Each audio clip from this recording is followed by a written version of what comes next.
Welcome to New Possibilities. I speak truth to power without fear. As I mentioned in my last video, the students at the University of Missouri successfully protested against racism on campus.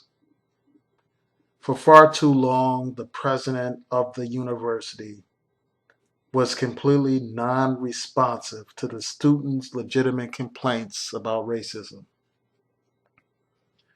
This president was disinterested. He had no empathy or sympathy for the black students.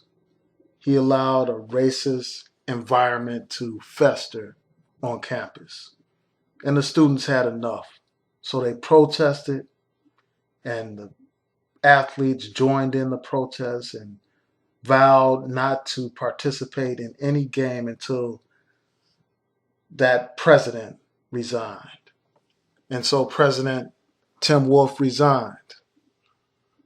And before the people could even have an opportunity to savor that victory or to celebrate that victory, that small step towards equality, that small step towards justice, before they had a chance to even celebrate that, there was an immediate backlash of hatred, an immediate backlash of racism, an immediate backlash of threats.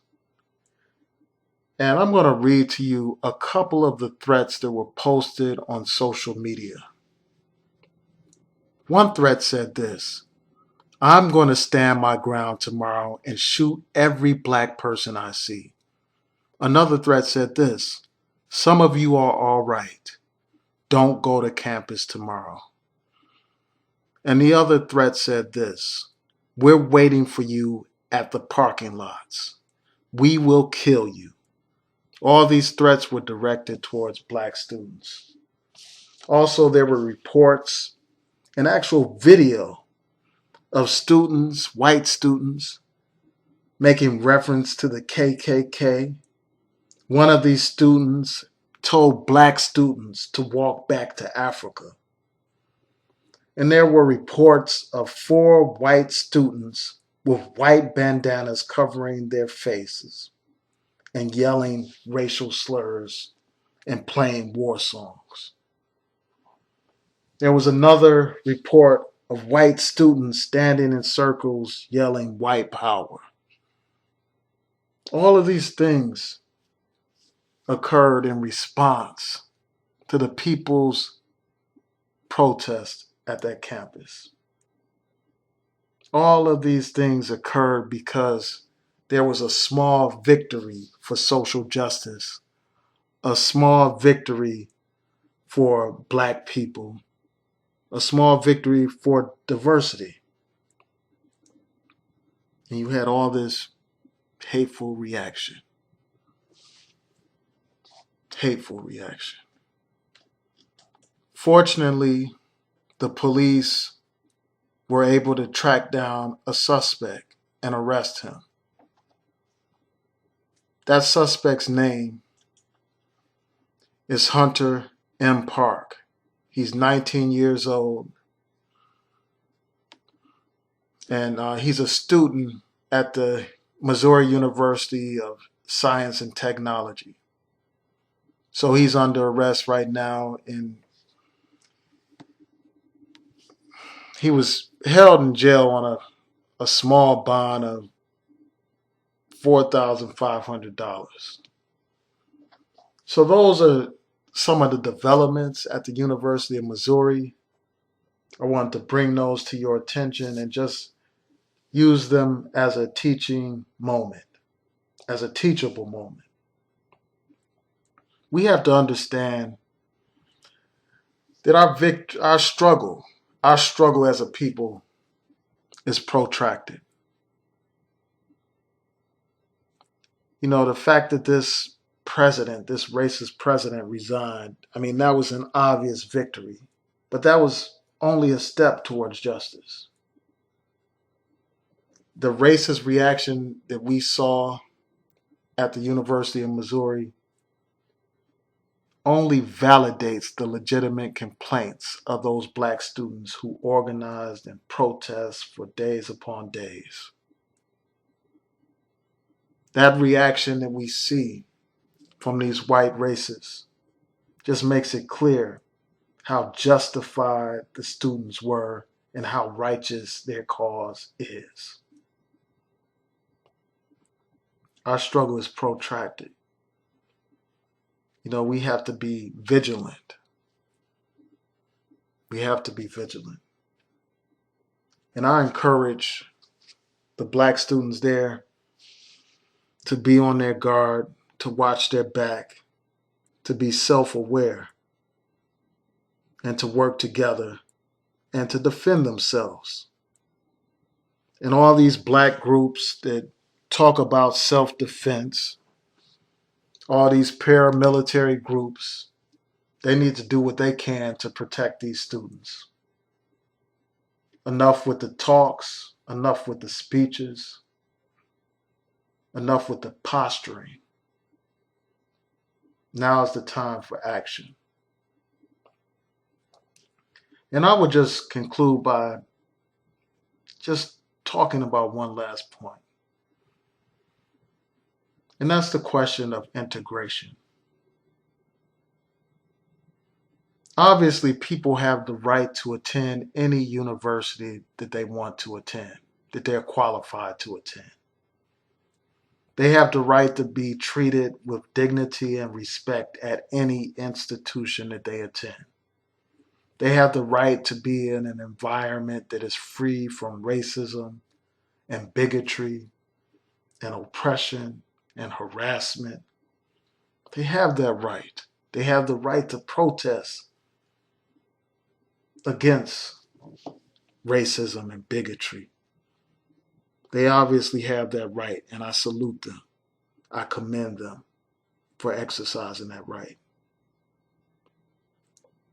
But at some point, we have to ask ourselves about this question of integration. We have to ask ourselves, why are we trying to be somewhere that doesn't want us? Why do we expect our oppressor to educate our children? Why do we send our children to hostile environments like this and actually expect them to receive an education? Why do we seek acceptance from those who have nothing but hatred for us? Why do we seek their validation? Why do we seek for them to embrace us and treat us like brothers and sisters? Why?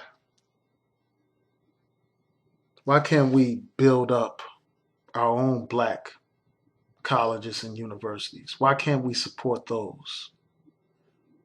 Why can't more of us send our children to black colleges? Black colleges that are struggling. Black colleges that need financial support. Why can't we support those institutions instead of building up the institutions of our oppressors? Instead of giving our hard-earned dollars to institutions that have no respect for us? How are you going to get a quality education in an environment where people are throwing around racial slurs at you? How are you going to get a quality education in an environment where people smear feces on the wall in the shape of a swastika? I mean, many of these students are trying to take exams while they are in an environment where there's threats, where they don't feel safe. And it reminds me of those early pictures of those black students integrating a high school. And they're facing these hostile crowds that are yelling all kinds of obscenities and toting signs of hate and racism, but yet they went to those schools. They tried to integrate those schools. In some ways, that effort represents almost like a pathology. I mean, why would you want to be with somebody that hates you? Why would you actually expect these people to give you the kind of education that you need in order to succeed? So those are just some questions. I'm torn. I've experienced both. I went to a predominantly white law school, but I also went to a black college. So I have both experiences. And the funny thing is, at both universities, there were needs for protest. Even at a black university, we had to protest there. Because often, many people who are black have white minds. They have the same mentality as the white supremacists because they've been educated by the white supremacists, unfortunately. But they've been fed a diet of Eurocentrism. They've been fed a diet that doesn't benefit them.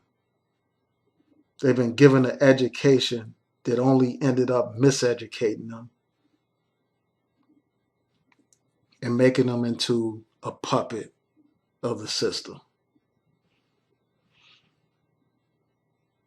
So those are just a couple of my thoughts about this issue. I'm glad that they managed to arrest the suspect. And if it turns out that he's responsible for this crime, I hope that he gets the maximum sentence. So tell me what you think. Please rate, comment, and subscribe. Peace.